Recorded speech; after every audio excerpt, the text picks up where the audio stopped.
So what is terrorism and who is a terrorist?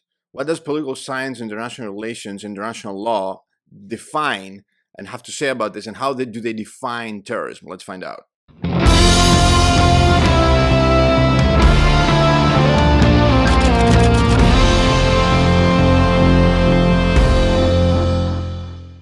Hello, everybody. My name is Stavros. I'm a professor of international relations and an advocate for democracy. You're here with me on Black Flag Media. This is the free channel. We talk about democracy, freedom, peace, globally, and international law.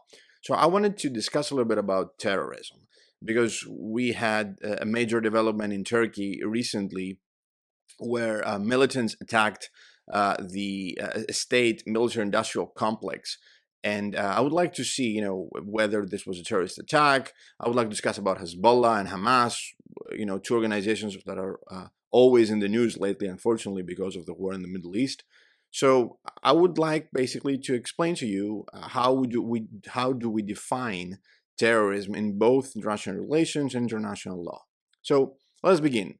We have three different categories of terrorism, and let's describe all of them, actually. So the first one would be an actual traditional terrorist organization, as everybody's thinking, militants fighting against a population, for instance. Mind you, to define an organization as a terrorist organization, we need it's a volatile cocktail. It's a mix that it's truly volatile, and it has some specific ingredients. One of them, obviously, it's the attack, the actual violent means or the threat of violence. The other is the idea of having a political goal.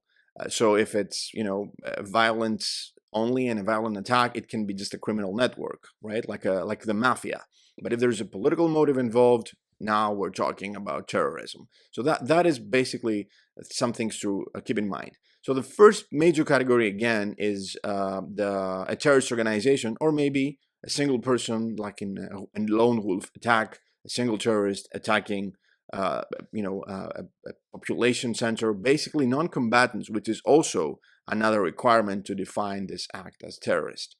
They need to be targeting civilians, basically. So if anybody targets civilians with a political motive, violently or threatening violence, this is a terrorist attack. Again, an organization, and we have many different organizations. The main forces driving terrorist organizations are ideology. They can be far left or far right, like anarchist organizations. B, we have the religion driving organizations, such as jihadists, extreme Muslims, for instance. And the third force driving terrorist organizations is a national cause, an ethno-national cause. And maybe we're seeing an organization fighting for the liberation of their land, but waging a terrorist attack, a terror attack, and using terrorist methods. So these are the three driving forces. And yes, we have the first major category, which is a terrorist organization. The thing that comes to mind when we talk about terrorism. Then we have the second big category, which is a state-sponsored terrorist organization. So in this instance, again, the actor of terror is a terrorist organization, but it is being supported, maybe financially, maybe in other means, like providing them with weapons or with medical support and treatment by another country. And one country may choose to support a terrorist organization for three different reasons, basically. A, they may support a terrorist organization. Let's say Hamas, for instance, is supported by Iran. And Hamas is a terrorist organization. I'm going to be explaining later in the examples. So let's say Iran wants to support Hamas because Hamas is already engaged in a war against Israel. The main driving force of Hamas is ethno-national, not religion. That is complementary, secondary. So they are fighting already against Israel. So in this case, Iran supports an existing terrorist organization because their interests align. This is the first case of state-sponsored terrorism. The second case is when you basically create your own organization, a terrorist organization abroad, just because you want plausible deniability to say instead of fighting a war ourselves, we should be creating. That is what, for instance, the Pakistanis are doing, sending mujahideen inside Indian Kashmir to wage an indirect war against Indians. India and Pakistan are both nuclear states. They have nuclear weapons. They wouldn't want to go to an outright war. So the Pakistanis are using these organizations as proxies. So they're creating them to fight against India. Mind the difference, in this case, the Pakistanis are creating these terrorist organizations, but in the case of Hamas, it is already there and active. So in the first case, again, because of aligning the interests between Iran and Hamas, we have state-sponsored terrorism, Iran supporting terrorism. And in the second instance, Pakistan creates these organizations. There's a third example when there's already an organization somewhere and a country is just buying their services. So they're using a terrorist organization as a mercenary of sorts. So these are the three instances of state-sponsored terrorism. And then we have the last instance, the last major category of terrorism, which is state terror. This is what happened in revolutionary France when everybody was targeted by the so-called revolutionaries. This was what was happening inside Nazi Germany. You know, the state was terrorizing its own citizens, not only Jewish, Germans, but everybody would be afraid. And this was also what happened during Soviet times of Joseph Stalin inside Soviet Russia. People were terrorized.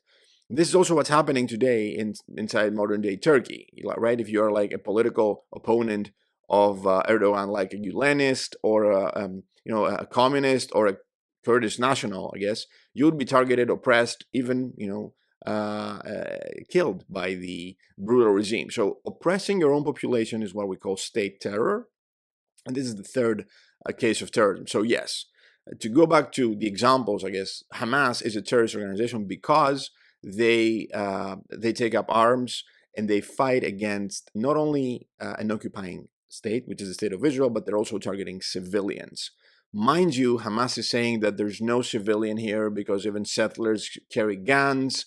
They get guns from the state, and they're fighting us, and they defend their settlements with their own militias and all that. So they're not non-combatants. So there's a discussion to be had in this for this topic, but nonetheless, when you're targeting civilians, for instance, in this October 7 attack, yes, this is a terrorist attack, and actually Hamas doesn't have any other option because of them being basically confined inside Gaza. They cannot wage a so-called guerrilla war, which is what the Kurdistan People's Party is waging against Turkey, and that's why we don't define them, according to international relations, as a terrorist group. The PKK is not a terrorist group because they do have the area that Hamas, for instance, doesn't have.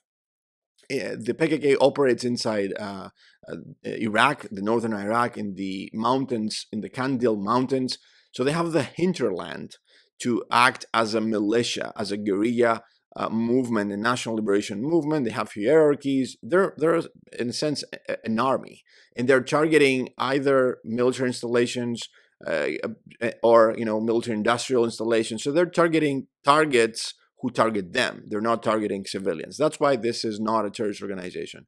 Hezbollah as well, they have been specifically targeting non-combatants and military bases inside Israel.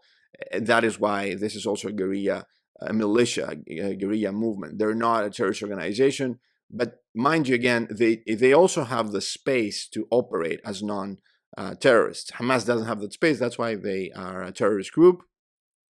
So a group, there's a very slight difference here of what makes a terrorist and a guerrilla. Again, a guerrilla movement has a hinterland, like a jungle, let's say Latin America, or they have a deserted area, or an actual desert, or a mountainous region that they can hide, and they can build their base of operations so they can target only military installations.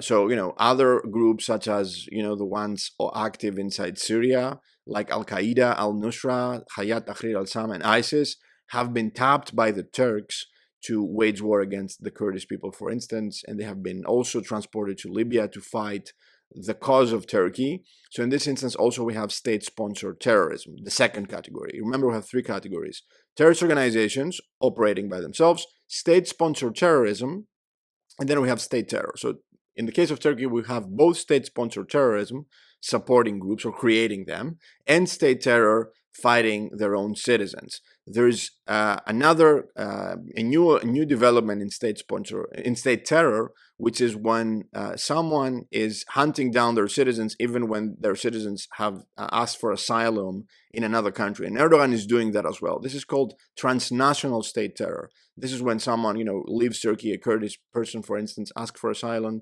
and receives a political asylum in any country in Europe, and then Erdogan has his lackeys, the Secret Service, MIT, or other citizens, double nationals, that they try to assassinate this person or extradite him back to Turkey. This is the so-called transnational state terror. So I guess Turkey is one of the champions of terrorism. But I think this, I guess, in a way, help us understand what's going on. The three different categories: the forces driving terrorism, the countries supporting terrorism, and also supporting terror inside their own borders and sometimes abroad.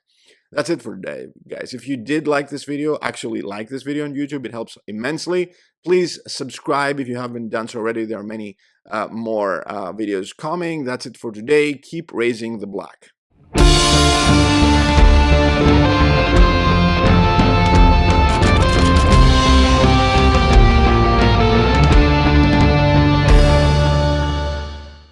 There's a constant discussion about who's a terrorist. Nobody wants to be a terrorist. But at the end of the day, we do see that the state of Israel targeting their own citizens, because yes, Palestinians are, unfortunately for them, citizens of the same country, and they have been targeted. So that's state terror by Israel. And again, Hamas is fighting a terrorist war against the state of Israel as well. But I think this makes things clearer. We need to understand that there's terror not only in the hands of the few that are fighting for their rights or for their independence or for their freedom, but there are powerful people, oligarchs, global elites that are also engaged in terror attacks, and we should name and shame them.